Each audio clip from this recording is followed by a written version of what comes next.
Another night in the NHL playoffs and another under to add to the bunch. Didn't matter that it was the Edmonton Oilers and the Dallas Stars. Didn't matter if you rolled in the NHL All-Star team or the 1980 Red Army team. If it's this close to the Stanley Cup final, that's like flying closer to the sun. But instead of the sun, it's just a fully puckered, clenched ass cheek.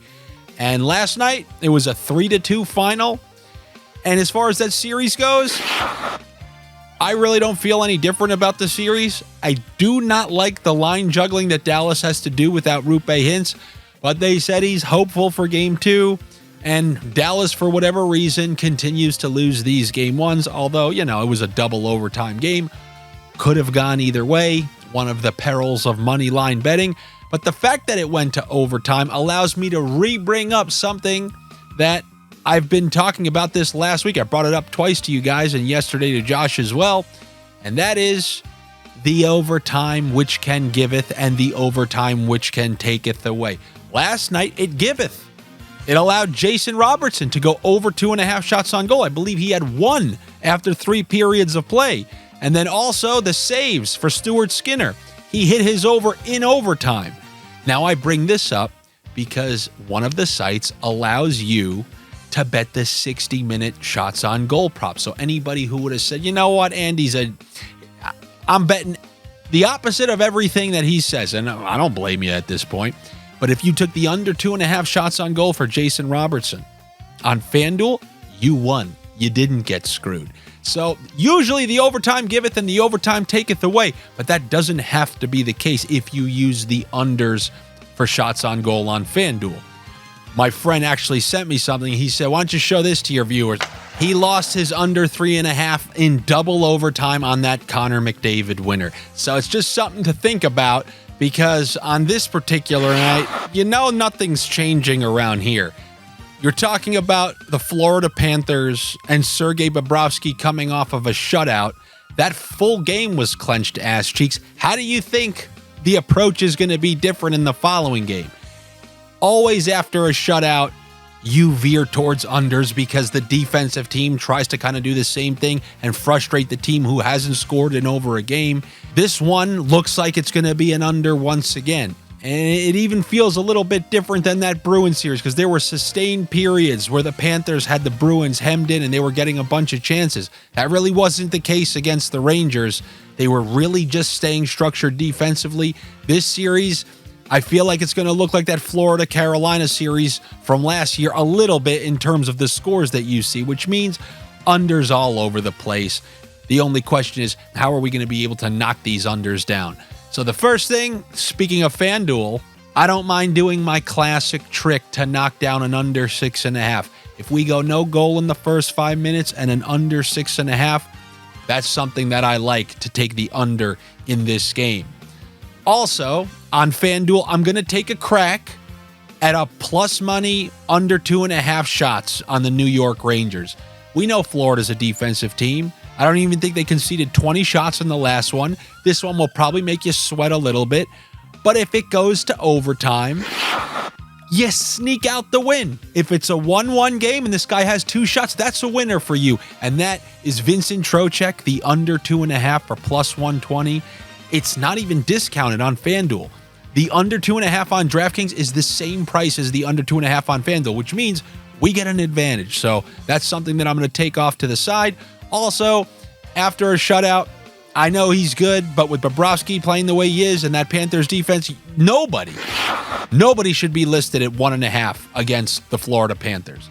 The same way they wised up last series and they knocked Pasternak to under 1.5.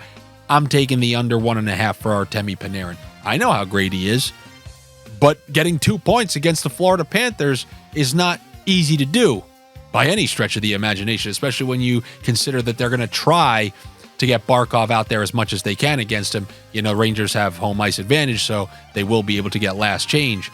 But on the road, oh my God, if they keep it at 1.5 on the road, I'm absolutely going to be indulging in that. But not just him. There are other players on that Rangers roster, and I'm looking at Jack Roslovic. He got demoted late in that game when they tried some different line changes. If they stick with the lines that they ended the last game with, that will put Roslovic down on the third line.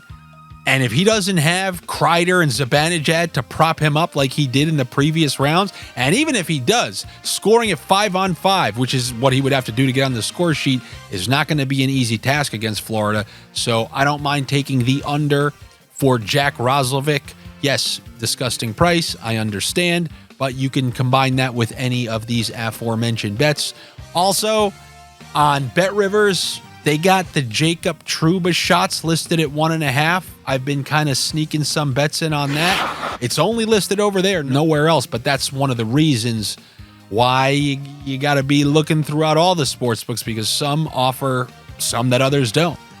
I'll bring up the ESPN bet once again, taking the under on a power play point in the same game parlay. That worked to juice some of our other bets the other night, but like taking the under 6.5 if you want, and then you add the Rodriguez power play point and the under on the Lafreniere power play point just to juice things up to make prices a little more affordable. Like, all right, that Roslovic price isn't great. Add in some of these under on power play points, and don't be that donkey who goes, the more you add in, the more you... Yes, if this was something regular, but power play points, as I keep stating, the reason it's only on one sportsbook and it's been removed from the others is because it confuses them because they don't know how to properly price it.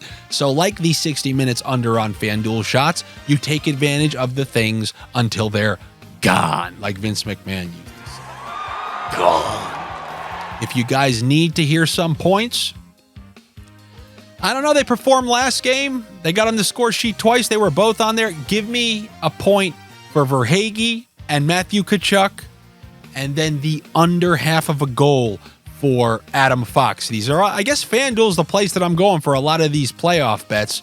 That's the only site that allows you to combine multiple players for points and the under on a goal. And I always feel like if there's a site that does something that all the others don't, that's the kind of bet that I got to place on there. So both of those guys for a point with the under half of a goal on the injured Adam Fox. That'll give you a decent payout. And that's what I got for you here on a Friday. Oh, happy Friday. It's Friday. It's happy hour somewhere in the world. Anyway, good luck to you.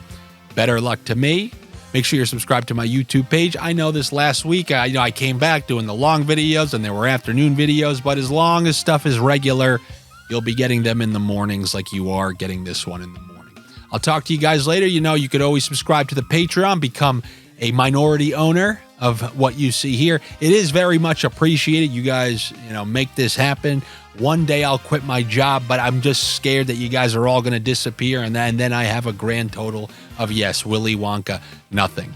But hopefully I see you over there. If not, I'll see you on Monday for a fresh round of playoff sniffs. Take it easy. I'll talk to you then.